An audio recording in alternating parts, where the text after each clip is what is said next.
ಎಲ್ಲ ದೀಪಾವಳಿ ಹಬ್ಬ ಅಲ್ಲ, ಎಲ್ಲ ಹಬ್ಬಗಳನ್ನು ಬರೀ ಹಾಲಿಡೇ ಅಂತ ನೋಡ್ತಾರೆ. ಈ ಹೊಸ ಜನರೇಷನ್ ಸೋಷಿಯಲ್ ಮೀಡಿಯಾದಲ್ಲೇ ಸೆಲೆಬ್ರೇಟ್ ಮಾಡ್ತಾರೆ. ಇನ್ಸ್ಟಾಗ್ರಾಮ್ ಅಲ್ಲಿ ಪೋಸ್ಟ್ ಹಾಕ್ತಾರೆ, ಯೂಟ್ಯೂಬ್ ಅಲ್ಲಿ ವಿಡಿಯೋ ಹಾಕ್ತಾರೆ, ವಾಟ್ಸಪ್ ಅಲ್ಲಿ ಸ್ಟೇಟಸ್ ಹಾಕ್ತಾರೆ. ಬರೀ ಇಷ್ಟರಲ್ಲೇ ಆಗೋಗುತ್ತೆ. ಯಾರಿಗೂ ಒಂದು ಫೋನ್ ಮಾಡಿನೂ ಒಂದು ಹ್ಯಾಪಿ ಹ್ಯಾಪಿ ವಿಶಸ್ ಹೇಳಲ್ಲ. ಯಾರಿಗೂ ಒಂದು ಹ್ಯಾಪಿ ದೀಪಾವಳಿ ಹೇಳಲ್ಲ. ಬರೀ ಇವತ್ತು ನಾವು ವೆಸ್ಟರ್ನ್ ಕಲ್ಚರ್ನ ತುಂಬಾ ಅಡಾಪ್ಟ್ ಮಾಡ್ಕೊತಾ ಇದೀವಿ. ನಮ್ಮ ಕಲ್ಚರ್ನ ನಾವು ಬಿಟ್ಬಿಡ್ತಾ ಇದೀವಿ.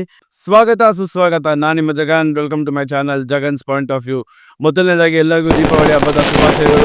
ನಿಮಗೂ ನಿಮ್ಮ ಕುಟುಂಬದವರಿಗೂ ಸ್ನೇಹಿತರಿಗೂ ಎಲ್ಲರಿಗೂ ಸಂತೋಷ, ಆರೋಗ್ಯ ಎಲ್ಲರೂ ಚೆನ್ನಾಗಿ ಇಲ್ಲಿದೆಯೋ ಅಂತ ನಾನು ಬೇಡ್ಕೊತೀನಿ. ಮೊದಲನೇದಾಗಿ ಏನಂತ ನನ್ನ ಕ್ವಶನ್ ಅಂತಂದರೆ, ನೀವು ದೀಪಾವಳಿ ಆಚರಿಸ್ತಾ ಇದ್ದೀರಾ? ಏನಕ್ಕೆ ಆಚರಿಸ್ತಾ ಇದ್ದೀರಾ? ನಮ್ಮ ದೇಶದಲ್ಲಿ, ಇಡೀ ದೇಶಕ್ಕಿಂತ ಜಗತ್ತಿನಲ್ಲಿ ಲಕ್ಷಾಂತರ ದೀಪಗಳು ಹಚ್ಚಿಸ್ತಾರೆ, ಬೆಳಗಿಸ್ತಾರೆ. ಏನಕ್ಕೆ ಅಂತ ಯಾವತ್ತಾದ್ರು ಕೇಳಿದ್ದೀರಾ? ಏನಕ್ಕೆ ಈ ಟ್ರೆಡಿಷನ್ ಬಂತು ಅಂತ ಕೇಳಿದ್ದೀರಾ? ನನ್ನ ವೀಡಿಯೋನ ಕಂಪ್ಲೀಟಾಗಿ ನೋಡಿ. ನಿಮಗೆ ಹಿಸ್ಟ್ರಿನೂ ಹೇಳ್ಕೊಡ್ತೀನಿ, ಕರೆಂಟ್ ಸಿಚುವೇಶನ್ ಹೇಳ್ತೀನಿ. ಏನಾಗಿದೆ, ಏನಕ್ಕೆ ದೀಪಾವಳಿ ಆಚರಿಸ್ತಾ ಇದೀವಿ ಅಂತ, ಮತ್ತು ಈ ಕರೆಂಟ್ ಸಿಚುವೇಶನ್ ದೀಪಾವಳಿ ಹೆಂಗೆ ಆಚರಿಸ್ತಾ ಇದ್ದಾರೆ ಅಂತಲೂ ಹೇಳ್ತೀನಿ. ಪ್ಲೀಸ್ ವೀಡಿಯೋನ ಕಂಪ್ಲೀಟ್ ಮಾಡಿ. ಹಾಗೂ ಪ್ಲೀಸ್ ಸಬ್ಸ್ಕ್ರೈಬ್ ಮಾಡಿ ನನ್ನ ಚಾನಲ್ನ. ನಿಮ್ಮ ಫ್ರೆಂಡ್ಸ್ಗೆ ಶೇರ್ ಮಾಡಿ ಈ ಚಾನಲ್ ವಿಡಿಯೋನ. ತುಂಬ ವರ್ಷಗಳ ಹಿಂದೆ ನಮ್ಮ ಅಯೋಧ್ಯ ಒಂದು ಕಿಂಗ್ಡಮ್ ತುಂಬ ಸೈಲೆಂಟ್ ಆಗಿರುತ್ತೆ. ಯಾಕೆ ಅಂತಂದರೆ, ಅವಾಗ ರಾಮ, ಸೀತೆ ಮತ್ತು ಲಕ್ಷ್ಮಣ ಅವರು 14 ವರ್ಷದ ವನವಾಸ ಹೋಗಿರ್ತಾರೆ. ಅವ್ರು ಯಾವಾಗ ತಿರ್ಗಾ ರಾಮ, ಲಕ್ಷ್ಮಣ, ಸೀತೆ ವನವಾಸ ಮುಗಿದು 14 ವರ್ಷ ವನವಾಸ ಮುಗ್ದು ನಮ್ಮ ರಾವಣವನ್ನು ಅವರು ಫಿನಿಶ್ ಮಾಡಿ ಮದಗೈದಿ ಬರ್ತಿರ್ತಾರೆ.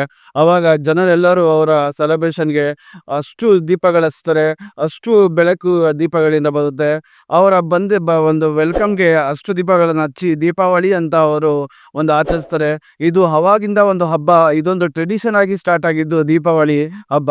ಆ ಸ್ಟೋರಿನಲ್ಲಿ ಒಂದು ಟ್ವಿಸ್ಟ್ ಇದೆ. ಏನಂತಂದರೆ, ಪುರಾಣದ ಪ್ರಕಾರ ಸಮುದ್ರ ಮನತನ ಆಗಬೇಕಾದ್ರೆ ಸಮುದ್ರದಿಂದ ನಮ್ಮ ಲಕ್ಷ್ಮೀ ದೇವಿಯ ಜನ್ಮವಾಯಿತು. ಜನ್ಮವಾದಾಗ ಯೋಗ, ಆರೋಗ್ಯ, ಆಯುಷು ಮತ್ತು ಎಲ್ಲವೂ ಸೇರಿ ಬಂದಾಗ ಆಗ ನಮ್ಮ ಎಲ್ಲ ಜನರು ಒಂದು ಬಿಲೀಫ್ ಸ್ಟಾರ್ಟ್ ಆಯಿತು. ಏನಂತಂದರೆ, ದೀಪಾವಳಿ ದಿವಸ ಲಕ್ಷ್ಮಿ ಇಟ್ಟು ಪೂಜೆ ಮಾಡಿದಾಗ ನಮಗೆ ಆರೋಗ್ಯ, ಸಂಪತ್ತು ಮತ್ತು ಎಲ್ಲವೂ ಕೂಡಿ ಬರುತ್ತೆ ಅಂತ.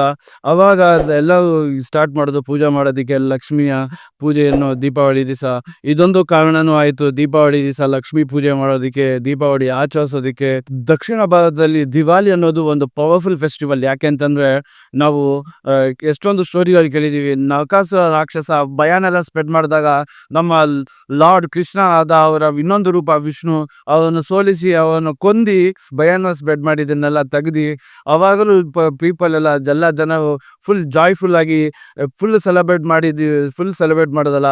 ಆ ಕಾರಣದಿಂದನೂ ಒಂದು ದೀಪಾವಳಿಯನ್ನು ಸ್ಪ್ರೆಡ್ ಮಾಡ್ತೇವೆ. ಅದರಲ್ಲಿ ಒಂದು ಮೆಸೇಜ್ ಏನಂತಂದರೆ, ಡಾರ್ಕ್ನೆಸ್ ಇಂದ ಲೈಟಿಗೆ ಬಂದಿದ್ದು ಎಲ್ಲ ಜನರು ಭಯಭೀತರಾಗಿದ್ದಾಗ ನಮ್ಮ ವಿಷ್ಣು ಒಂದು ಸಹಾಯದಿಂದ ಎಲ್ಲರೂ ಭಯದಿಂದ ಆಚೆ ಬಂದು ಒಂದು ಡಾರ್ಕ್ನೆಸ್ ಇಂದ ಆಚೆ ಬಂದು, ಆ ಕಾರಣದಿಂದನೂ ನಮ್ಮ ದಿವಾಳಿಯನ್ನು ನಾರ್ತ್ ಇಂಡಿಯಾದಲ್ಲಿ ಇಲ್ಲ ದಕ್ಷಿಣ ಭಾರತದಲ್ಲಿ ತುಂಬಾ ವಿಜೃಂಭಣೆಯಿಂದ ಮತ್ತು ತುಂಬಾ ಪವರ್ಫುಲ್ ಫೆಸ್ಟಿವಲ್ ಆಗಿ ಅವರು ಸೆಲೆಬ್ರೇಟ್ ಮಾಡ್ತಾರೆ. ಇದೊಂದು ಒಂದು ಕಾರಣವಾಗುತ್ತೆ ನಾವು ನಮ್ಮ ದೀಪಾವಳಿ ಯಾಕೆ ಸೆಲೆಬ್ರೇಟ್ ಮಾಡ್ತೀವಿ ಅಂತ. ದೀಪಾವಳಿ ಒಂದು ರಿಲಿಜನ್ ಫೆಸ್ಟಿವಲ್ ಅಲ್ಲ, ಇದು ಹಲವಾರು ರಿಲಿಜನ್ ಫೆಸ್ಟಿವಲ್. ಹೇಗೆ ಅಂತಂದ್ರೆ, ನಾವು ಹಿಂದೂಗಳು ನಮ್ಮ ರಾಮ, ಸೀತೆ, ಲಕ್ಷ್ಮಣ ಅವರ ರಾಮನನ್ನ ಮುಗಿಸಿ ಅವರನ್ನು ಸೋಲಿಸಿ ಅವರು 14 ವರ್ಷ ವನವಾಸ ಮುಗಿಸಿ ಅವರು ಅಯೋಧ್ಯೆಗೆ ತಿರುಗಾ ಬಂದು ಅದಕ್ಕೆ ಅಂತ ಸೆಲೆಬ್ರೇಟ್ ಮಾಡ್ತೀವಿ ನಾವು ಹಿಂದೂವರು. ಅದೇ ತರ ಜೈನ್ಸ್ ಅವರ ಮಹಾವೀರ ಅವರ ಮೋಕ್ಷ ಸಿಕ್ತು ಅಂತ ಅವ್ರು ಸೆಲೆಬ್ರೇಟ್ ಮಾಡ್ತಾರೆ. ಅದೇ ತರ ಸಿಖ್ ಅವರು ಅವರ ಹರವಿಂದ್ ಗೋವಿಂದ ಅವರ ಫ್ರೀಡಮ್ ಅಂತ ಒಂದು ಸೆಲೆಬ್ರೇಟ್ ಮಾಡ್ತಾರೆ. ಅದೇ ತರ ಬುದ್ಧಿಸಮ್ ಅವರು ಅವರ ಎಂಪರರ್ ಅಶೋಕ ಇದಾವಲ್ಲ, ಅವರು ಅವರ ಮೋಕ್ಷ ಇಲ್ಲ ಅಂತಂದ್ರೆ ಅವರ ಸ್ಪಿರಿಚುವಲ್ ಲೈಫಿಗೆ ತಿರ್ಗಾ ರಿಟರ್ನ್ ಬಂದು ಅಂತ ಅವರು ಒಂದು ಸೆಲೆಬ್ರೇಟ್ ಮಾಡ್ತಾರೆ. ಇದು ಒಂದು ರಿಲಿಜನ್ ಫೆಸ್ಟಿವಲ್ ಅಲ್ಲ, ಇದು ಮಲ್ಟಿಪಲ್ ರಿಲಿಜನ್ ಒಂದು ಫೆಸ್ಟಿವಲ್. ಎಲ್ಲ ರಿಲಿಜನ್ಗೂ ಒಂದು ಬೇರೆ ಬೇರೆ ತರ ಮೀನಿಂಗ್ ಅಷ್ಟೇ, ಅದು ಒಂದೇ ಫೆಸ್ಟಿವಲ್. ನಾವು ಇದನ್ನ ತುಂಬಾ ವಿಜೃಂಭಣೆಯಿಂದ ಆಚರಿಸ್ಬೇಕು. ನಮ್ಮ ದೀಪಾವಳಿ ಅಂತ ಆಚರಿಸ್ಬೇಕು, ನಮ್ಮ ದಿವಾಲಿ ಅಂತ ಆಚರಿಸ್ಬೇಕು. ನಾವು ಎಲ್ಲ ಫೆಸ್ಟಿವಲ್ ನಮ್ಮ ಹಬ್ಬ ಅಂತ ಹೇಳಿ, ನಾವು ನಮ್ಮ ಒಂದು ಸ್ಪಿರಿಚುವಲ್ ಲೈಫ್ ಅಂತ ಹೇಳಿ ಒಂದು ಆಚರಿಸ್ಬೇಕು. ಕರೆಂಟ್ ಸಿಚುವೇಶನ್, ಇವತ್ತಿನ ಬ್ಯುಸಿ ಲೈಫಿನಲ್ಲಿ ಎಲ್ಲ ದೀಪಾವಳಿ ಹಬ್ಬ ಅಲ್ಲ, ಎಲ್ಲ ಹಬ್ಬಗಳನ್ನು ಬರೀ ಹಾಲಿಡೇ ಅಂತ ನೋಡ್ತಾರೆ. ಎಷ್ಟೊಂದು ಜನ ಬ್ಯುಸಿ ಅಂತಾರೆ, ವರ್ಕ್ ಲೈಫ್ ಅಂತಾರೆ, ಎಷ್ಟೊಂದು ಜನ ಹಬ್ಬ ತರ ಬಿಡು ಅಂತಾರೆ. ಆದರೆ ನಾವು ಹಬ್ಬ ಅಂತ ಬರೀ ನೋಡಬಾರ್ದು. ಇವತ್ತಿನ ಬ್ಯುಸಿ ಲೈಫಲ್ಲಿ ಎಲ್ಲ ಫೆಸ್ಟಿವಲ್ಸ್ನ ಜನ ಹಬ್ಬಗಳನ್ನೆಲ್ಲ ಫೆಸ್ಟಿವಲ್ ಅಂತ ನೋಡ್ತಾರೆ. ಎಷ್ಟು ಜನ ವರ್ಕ್ ಇದೆ ಅಂತಾರೆ, ಇಗ್ನೋರ್ ಮಾಡ್ತಾರೆ, ಬ್ಯುಸಿ ಅಂತಾರೆ. ದೀಪಾವಳಿ ಅಂದ್ರೆ ಬರೀ ಸ್ವೀಟ್ ಅಲ್ಲ, ಕ್ರ್ಯಾಕರ್ಸ್ ಅಲ್ಲ. ದೀಪಾವಳಿ ಅಂತಂದ್ರೆ ಸ್ಟ್ರಾಂಗ್ ಫ್ಯಾಮಿಲಿ ಬಾಂಡಿಂಗ್, ರಿಲೇಟಿವ್ ಜೊತೆ ಒಂದು ಸೇರೋಕೆ ಒಂದು ಚಾನ್ಸ್. ಒಂದೇ ಡೈನಿಂಗ್ ಟೇಬಲ್ ಅಲ್ಲಿ ಕುಂತಿ ತಮಾಷೆ ಮಾಡಿ ಎಲ್ಲ ವಿಧವಾದ ಅಡುಗೆಗಳು ತಿನ್ನೋಕ್ಕೆ ಒಂದು ರೀಸನ್ನು. ಫ್ಯಾಮಿಲಿ ಬಾಂಡಿಂಗ್ ಆಗೋಕ್ಕೆ ಒಂದು ರೀಸನ್ನು, ಎಲ್ಲರೂ ಗೆಟ್ ಟುಗೆದರ್ ಆಗೋಕ್ಕೆ ಒಂದು ರೀಸನ್ನು. ದೀಪಾವಳಿ ಒಂದು ರೀಸನ್ ಆಗಿರುತ್ತೆ. ಏನಕ್ಕೆ ಅಂತಂದ್ರೆ ಫ್ಯಾಮಿಲಿನ ಮೀಟ್ ಮಾಡೋದಕ್ಕೆ, ರಿಲೇಟಿವ್ಸ್ನ ಮೀಟ್ ಮಾಡೋದಕ್ಕೆ, ಓಲ್ಡ್ ಮೆಮೊರೀಸ್ನ ತಿರ್ಗಾ ನೆನಪು ಮಾಡ್ಕೊಳ್ಳೋದಕ್ಕೆ, ಮತ್ತೆ ಆ ಹೊಸ ಮೆಮೊರೀಸ್ನ ಕ್ರಿಯೇಟ್ ಮಾಡೋದಕ್ಕೆ, ಇದಕ್ಕೆಲ್ಲ ಒಂದು ಚಾನ್ಸ್ ಆಗುತ್ತೆ, ಒಂದು ರೀಸನ್ ಆಗುತ್ತೆ. ನಮ್ಮ ದೀಪಾವಳಿ ಒಂದು ಗುಡ್ ಸೆಲೆಬ್ರೇಷನ್. ಈ ಹೊಸ ಜನರೇಷನ್ ಸೋಷಿಯಲ್ ಮೀಡಿಯಾದಲ್ಲೇ ಸೆಲೆಬ್ರೇಟ್ ಮಾಡ್ತಾರೆ. ಇನ್ಸ್ಟಾಗ್ರಾಮಲ್ಲಿ ಪೋಸ್ಟ್ ಹಾಕ್ತಾರೆ, ಯೂಟ್ಯೂಬಲ್ಲಿ ವಿಡಿಯೋ ಹಾಕ್ತಾರೆ, ವಾಟ್ಸಪ್ಪಲ್ಲಿ ಸ್ಟೇಟಸ್ ಹಾಕ್ತಾರೆ. ಬರೀ ಇಷ್ಟರಲ್ಲೇ ಆಗೋಗುತ್ತೆ. ಯಾರಿಗೂ ಒಂದು ಫೋನ್ ಮಾಡಿನೂ ಒಂದು ಹ್ಯಾಪಿ ವಿಶಸ್ ಹೇಳಲ್ಲ, ಯಾರಿಗೂ ಒಂದು ಹ್ಯಾಪಿ ದೀಪಾವಳಿ ಹೇಳಲ್ಲ. ಬರೀ ಇವತ್ತು ಮೆಸೇಜಲ್ಲಿ ಒಂದು ಚಾಟಲ್ಲಿ ಒಂದು ಮೆಸೇಜ್ ಬಂದ್ಬಿಡೋದೆ, ಅಷ್ಟೇ ಆಗ್ಬಿಟ್ಟಿದೆ. ನಮ್ಮ ಸೆಲೆಬ್ರೇಷನ್ನ ಒಂದು ಕಸ್ಟಮ್ಸ್ನ ಫಾಲೋ ಮಾಡೋದು ಕಡಿಮೆ ಆಗ್ಬಿಟ್ಟಿದೆ. ಬರೀ ನಮ್ಮ ದೀಪಾವಳಿಯಲ್ಲಿ ಬರೀ ದೀಪವನ್ನು ಹಚ್ಚೋದಲ್ಲ, ಮನೆ ಕ್ಲೀನ್ ಮಾಡೋದಲ್ಲ, ಲಕ್ಷ್ಮೀ ಪೂಜೆ ಮಾಡೋದಲ್ಲ. ದೀಪಾವಳಿ ಒಂದು ನಮ್ಮ ಐಡೆಂಟಿಟಿ. ಲಕ್ಷ್ಮೀ ಪೂಜೆ ಮಾಡೋದು ಒಂದು ನಮ್ಮ ಹಬ್ಬದ ಒಂದು ಐಡೆಂಟಿಟಿ. ಮನೆ ಕ್ಲೀನ್ ಮಾಡೋದು ಒಂದು ಶುದ್ಧತೆಗಾಗಿ, ದೀಪ ಹಚ್ಚೋದು ಬೆಳಕಿಗಾಗಿ. ಇವೆಲ್ಲ ನಾವು ಐಡೆಂಟಿಟಿಗಾಗಿ ಬರೀ ಮಾಡೋದಲ್ಲ. ಇದು ನಮ್ಮ ಕಸ್ಟಮ್ಸ್, ನಾವು ಫಾಲೋ ಮಾಡಲೇಬೇಕು. ವರ್ಷಕ್ಕೆ ಒಂದ್ಸತಿನೇ ಮಾಡೋದು, ಒಂದೇ ದಿನ ಮಾಡೋದು, ಅದು ನಾವು ಕರೆಕ್ಟಾಗಿ ಮಾಡ್ತಿಲ್ಲ. ಬರೀ ತುಂಬ ಲೇಸಿ ಆಗಿಬಿಟ್ಟಿದ್ದೀವಿ. ನಾವು ವೆಸ್ಟರ್ನ್ ಕಲ್ಚರ್ನ ತುಂಬ ಅಡಾಪ್ಟ್ ಮಾಡ್ಕೊತಾ ಇದ್ದೀವಿ. ನಮ್ಮ ಕಲ್ಚರ್ನ ನಾವು ಬಿಟ್ಬಿಡ್ತಾ ಇದ್ದೀವಿ. ಅದು ವೆಸ್ಟರ್ನ್ ಅವರು ನಮ್ಮ ಕಲ್ಚರ್ನ ಅಡಾಪ್ಟ್ ಮಾಡ್ಕೊತಾರೆ, ಅದು ನಮ್ಮ ಕಲ್ಚರ್ನ ನಾವೇ ಅಡಾಪ್ಟ್ ಮಾಡ್ಕೊತಿಲ್ಲ. ಇದು ಒಂದು ವೆರಿ ಬ್ಯಾಡ್ ರೀಸನ್. ನಾವು ನಮ್ಮ ಜನ್ರೇಷನ್ ಅಲ್ಲ, ಈ ಜೆನ್ಸಿ ಜನ್ರೇಷನ್ ಅಲ್ಲ, ಯಾವುದೇ ಜನ್ರೇಷನ್ ಬಂದು ನಮ್ಮ ಕಸ್ಟಮ್ಸ್ನ ಬಿಟ್ಕೊಡ್ಬೋದು. ಅದು ವೆಸ್ಟರ್ನ್ಸ್ನ ಅಡಾಪ್ಟ್ ಮಾಡ್ಕೊಬೇಕು, ಆದರೆ ನಮ್ಮ ಕಸ್ಟಮ್ನ ನಾವು ಬಿಟ್ಕೊಡ್ಬಾರ್ದು. ಕೆಲವ್ರು ಹೇಳ್ತಾರೆ ಈ ಹಬ್ಬ ಒಂದು ಎಕೋ ಫ್ರೆಂಡ್ಲಿ ಹಬ್ಬ ಅಲ್ಲ, ಟೈಮ್ ವೇಸ್ಟು, ಟೈಮ್ ಪಾಸು.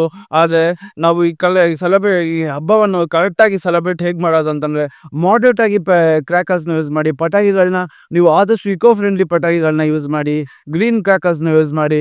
ಹಾಗೆ ಪ್ಲಾಸ್ಟಿಕ್ ದೀಪಗಳನ್ನು ಯೂಸ್ ಮಾಡಬೇಡಿ, ಮಣ್ಣಿನ ದೀಪಗಳು ಯೂಸ್ ಮಾಡಿ. ಆಗ ನಾವು ಪ್ಲಾಸ್ಟಿಕ್ನ ಅವಾಯ್ಡ್ ಮಾಡ್ತೀವಿ. ಇದು ಮಾಡೋದ್ರಿಂದ ನಾವು ಎಕೋ ಫ್ರೆಂಡ್ಲಿ ಹೇಳೋಗೆಲ್ಲ ನಾವು ಮುಖದ ಮೇಲೆ ಹೊಡೆದಂಗಿರುತ್ತೆ. ನಾವು ಆದಷ್ಟು ನಮ್ಮ ಸಂತೋಷವನ್ನು ಎಲ್ಲ ನಮ್ಮ ಫ್ರೆಂಡ್ಸ್ ರಿಲೇಟಿವ್ ಜೊತೆ ಸ್ಪ್ರೆಡ್ ಮಾಡಿ. ನೀಡಿ ಪೀಪಲ್ಸ್ಗೆ ಹೆಲ್ಪ್ ಮಾಡಿ. ನಿಮ್ಮ ಕೆಲಸ, ನೀವು ಒಂದು ಬಿಸ್ನೆಸ್ ಮಾಡಿದರೆ ನಿಮ್ಮ ಕೆಲಸದವ್ರನ್ನ ಒಂದು ಸ್ವಲ್ಪ ಹೆಲ್ಪ್ ಮಾಡಿ. ಅವರಿಗೆ ನಿಮ್ಮ ಕೈಯಲ್ಲಿ ಆದಷ್ಟು ಸಹಾಯ ಮಾಡಿ. ನೀಡಿ ಪೀಪಲ್ಗೆ ಆದಷ್ಟು ಸಹಾಯ ಮಾಡಿ. ಇದು ನಮ್ಮ ಫೆಸ್ಟಿವಲ್, ನಮ್ಮ ಬರೀ ನಮ್ಮ ಜೊತೆನೇ ನಮ್ಮ ಹ್ಯಾಪಿನೆಸ್ ನಮ್ಮ ಜೊತೆನೇ ಇರಬಾರ್ದು, ಸ್ಪ್ರೆಡ್ ಮಾಡಬೇಕು. ಇವಾಗ ಹೇಗೆ ಬೆಳಕು ಸ್ಪ್ರೆಡ್ ಆಗುತ್ತೆ, ಅದೇ ಥರ ನಮ್ಮ ಹ್ಯಾಪಿನೆಸ್ ಸ್ಪ್ರೆಡ್ ಮಾಡಬೇಕು. ನಿಮ್ಮ ರಿಲೇಟಿವ್ಸ್ ಜೊತೆ ನೀವು ಖುಷಿಯಾಗಿರ್ಬೋದು ಈ ಹಬ್ಬದ ದಿವಸ.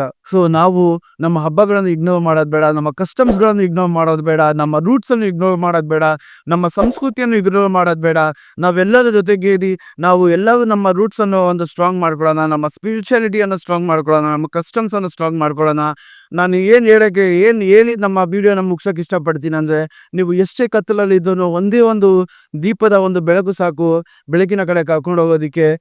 ಅದೇ ಥರ ಒಂದೇ ಒಂದು ವಿಷಯ ಸಾಕು, ಒಂದೇ ಒಂದು ಕಸ್ಟಮ್ ಸಾಕು, ಒಂದೇ ಒಂದು ನಮ್ಮ ಸಂತೋಷ ಸಾಕು, ನಾವು ನಮ್ಮ ಎಷ್ಟೇ ಪ್ರಾಬ್ಲಮ್ಸಿಂದನೂ ಆಚೆ ಬರೋದಕ್ಕೆ. Happy Deepavali. Thank you very much. Please ವಿಡಿಯೋನ ಫುಲ್ ನೋಡಿದ್ರೆ ಸಬ್ಸ್ಕ್ರೈಬ್ ಮಾಡಿ.